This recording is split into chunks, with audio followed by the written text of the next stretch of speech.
السلام عليكم. بغيت نخبركم بحكايتي.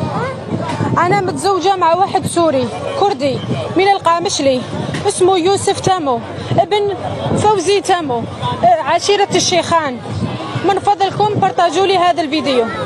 تركنا بدون مأوى باسطنبول، تركنا لحالنا مع هذول اثنين الأولاد. تركني حامل ما عندي ولا ليرة، وراح عند عشيقته يسكن عنده وبمساعدة أصدقائه.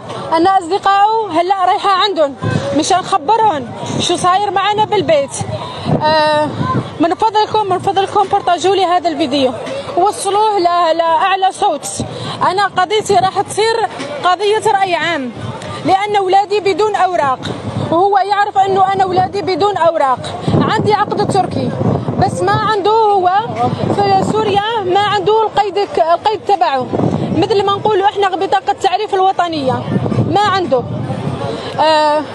بالقنصلية الجزائرية طلبوا لي اياها او ما يصنعوا لي باسبورات لاولادي، وهو اصلا اذا كان عندي باسبورات لاولادي ما راح يعطيني اذن الخروج لاولادي، وهو تاركنا هون للشر وللجوع، ما عندنا ولا